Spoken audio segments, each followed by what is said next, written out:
ایک دوست کو پتہ چلا کہ ہمارے یوٹیوب چینل پر 1 ملین سبسکرائبر مکمل ہو چکے ہیں، تو گپ شپ کے دوران دوست نے کہا، شاہ جی آپ نے اب تک کتنے پیسے کما لیے، اپنے یوٹیوب چینل میں سے کتنی کمائی کر لی؟ وہ سب کچھ بتانے سے پہلے میں جوانوں کو ایک اہم نصیحت کرنا چاہتا ہوں۔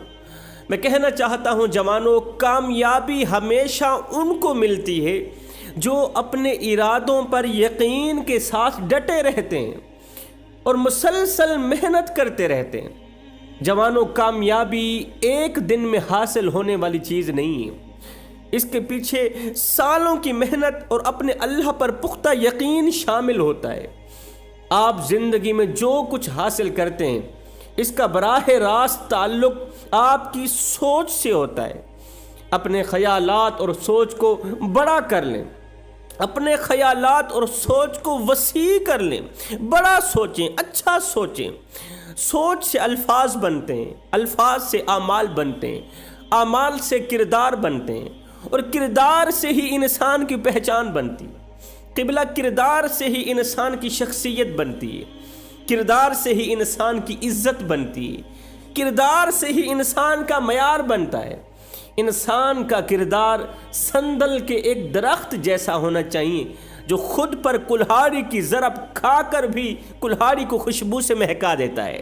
منفی خیالات اور شکست کے ڈر کو ذہن سے نکال دیں، ختم کر دیں منفی خیالات کو۔ اس لیے کہا جاتا ہے کہ اچھا سوچو تو اچھا ہوگا۔ اگر اچھا سوچو گے تو نتیجہ اچھا ہی ملے گا۔ تم دوسروں کے لیے اچھا سوچو، اللہ تعالیٰ تمہارے لیے آسانیاں پیدا کرے گا۔ زندگی میں کوئی بھی انسان پہلی دفعہ اپنے مقصد میں کامیاب نہیں ہوتا، کبھی بھی نہیں ہوتا اور ہو بھی نہیں سکتا۔ ہر کامیاب انسان کے پیچھے کئی ناکامیاں، غلطیاں اور کہانیاں ہوتی ہیں۔ اپنی ناکامی کو تسلیم کریں، اپنی غلطیوں کو تسلیم کریں۔ جوانوں، میرے کریم نبی نے فرمایا تھا، صحابہ، ایک چیز کا دامن مضبوطی سے پکڑنا، تم زیرو سے ہیرو بن جاؤ گے۔ ایک چیز کا دامن کبھی بھی نہ چھوڑنا، تم کنگال سے مالا مال بن جاؤ گے۔ اللہ تعالیٰ تمہیں اس قدر رزق عطا کرے گا کہ تمہارے گھر سے رزق کی بارش برسے گی۔ رزق بانٹنے والے فرشتوں کا رخ تمہارے گھر کی طرف ہو جائے گا، رحمت کے فرشتوں کا رخ تمہارے گھر کی طرف ہو جائے گا۔ ایک چیز کا دامن مضبوطی سے پکڑنا، تم ادنا سے اعلیٰ بن جاؤ گے، تم عام سے خاص بن جاؤ گے۔ اللہ تعالیٰ تمہیں رزق وسیع عطا کرے گا۔ جوانوں، میں نے اس ایک چیز کا دامن مضبوطی سے پکڑا ہوا ہے، قسم خدا کی، جب سے میں نے اس چیز کا دامن مضبوطی سے پکڑا، مالا مال بن گیا۔ اللہ تعالیٰ نے مجھے اس قدر عطا کیا ہے، اس قدر عطا کیا ہے کہ آج میں الحمدللہ دینے والوں میں سے ہوں، لینے والوں میں سے نہیں ہوں۔ کل تک جو لوگ تنقید کیا کرتے تھے، جو لوگ میرے گلے شکوے کیا کرتے تھے، آج وہ میری محنت پر رشک کرتے ہیں، آج وہ میری عزت پر رشک کرتے ہیں، آج وہ میری کامیابی پر رشک کرتے ہیں۔ الحمدللہ تعالی میرے سوشل میڈیا پر کم و بیش 12 ملین فالوورز ہیں اور لاکھوں کی تعداد میں چاہنے والے ہیں، محبت کرنے والے ہیں۔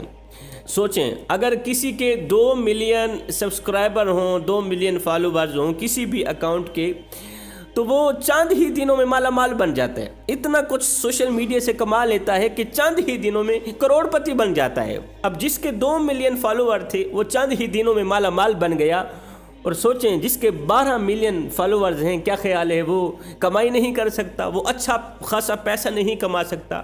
میں نے کوئی مربع نہیں بنائے، میں نے کوئی جائیداد نہیں بنائی، کوٹھیاں، بنگلے، محل، مکان، بینک بیلنس، میں نے کچھ بھی نہیں بنایا۔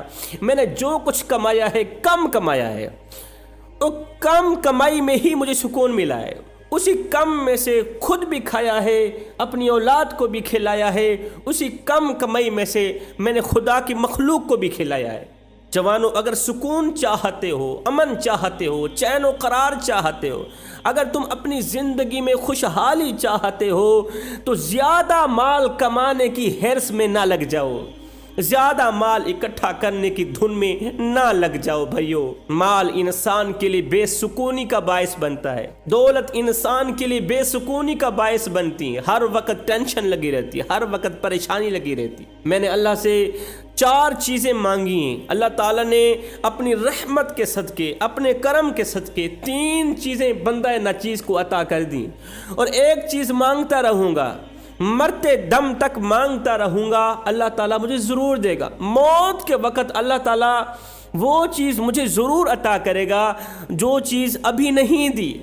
وہ کون سی 4 چیزیں ہیں؟ نمبر 1، میں نے اپنے رب سے نیک اور متقی بیوی مانگی تھی، اپنی شریک حیات نیک اور متقی شریک حیات مانگی تھی، اللہ تعالیٰ نے مجھے نیک متقی بیوی دی۔ دوسری چیز، میں نے اللہ سے 2 ٹائم کی عزت کی روٹی مانگی ہے، کچھ بھی نہیں مانگا، عزت کی روٹی مانگی ہے، اللہ تعالیٰ نے الحمدللہ اپنے کرم کے صدقے، اپنی رحمت سے مجھے 2 ٹائم کی روٹی عزت سے دی۔ تیسری چیز، میں نے اللہ تعالیٰ سے اپنے والدین کی خدمت کی توفیق مانگی تھی، اللہ تعالیٰ نے مجھے وہ توفیق بھی دی۔ چوتھی چیز جو مانگ رہا ہوں وہ یہ چاہتا ہوں کہ اللہ تعالیٰ موت کے وقت خاتمہ ایمان پہ کر دے۔ اگر خاتمہ ایمان پہ ہو گیا تو پھر سارے کام آسان ہو گئے، پھر دنیا میں بھی کامیاب، پھر آخرت میں بھی کامیاب۔ اگر خاتمہ ایمان پہ نہ ہوا، پھر 4 دن دنیا میں جینے کا مزہ تو نہ آیا نا۔ میں بتاتا چلوں کہ وہ کون سی ایک چیز ہے جس کا دامن میں نے مضبوطی سے پکڑا ہوا ہے۔ اللہ تعالیٰ نے مجھے کنگال سے مالا مال کر دیا، مجھے زیرو سے ہیرو کر دیا، ادنی سے اعلیٰ بنا دیا، عام سے خاص بنا دیا۔ وہ ایک چیز ہے غریبوں کی مدد کرنا، وہ ایک چیز ہے ضرورت مندوں کی ضرورتوں کو پورا کرنا، وہ ایک چیز ہے پیاسوں کو پانی پلانا، بھوکوں کو کھانا کھلانا۔ اگر اللہ نے تمہیں مال دیا ہے، دولت دی ہے، تو اپنی دولت والی مٹھی کبھی بھی بند کر کے نہ رکھنا۔ یاد رکھنا، رات کو دن میں بدلنے والا رب کبھی دے کر آزماتا ہے اور کبھی لے کر آزماتا ہے۔ جو تمہیں دینے کی طاقت رکھتا ہے وہ واپس لینے کی طاقت بھی رکھتا ہے۔ سنو، غریبوں کی مدد کرنے والا شخص زندگی میں کبھی غریب نہیں ہوتا۔ اگر تم چاہتے ہو کہ مالا مال بنتے جاؤ، دن بدن ترقی کرتے جاؤ، تو مخلوق خدا کے لیے، خدا کی غریب مخلوق کے لیے، ضرورت مند لوگوں کے لیے اپنے مال والی مٹھی ہمیشہ کے لیے کھول کے رکھنا۔ حضرت عمر فاروق رضی اللہ تعالیٰ عنہ نے عرض کی، یا رسول اللہ، آپ اپنے رب کو کہیں کہ مجھے رزق دینا بند کر دے، میرے پاس بہت زیادہ رزق ہو گیا، بہت زیادہ مال اکٹھا ہو گیا۔ جبریل امین حاضر ہوئے، یا رسول اللہ، آپ اپنی عمر کو کہیں اللہ فرما رہا ہے کہ تو میری راہ پہ دینا بند کر دے، میں تیری راہ پہ دینا بند کر دوں گا۔ تو جوانوں، میری کامیابی کا راز، میری شہرت کا راز، میری عزت کا راز یہی ہے کہ میں نے رزق والی، مال والی جو مٹھی ہے نا، وہ ضرورت مندوں کے لیے ہمیشہ سے کھول رکھی ہے۔ کوئی بھی آتا ہے اپنی ضرورت کو پورا کر کے جاتا ہے۔ اور باقی سوشل میڈیا پر میں کوئی کمائی نہیں کرتا، بہت ہی کم کمائی کرتا ہوں، بہت ہی کم کرتا ہوں۔ اس کم میں سے خود بھی کھاتا ہوں، مخلوق خدا کو بھی کھلاتا ہوں۔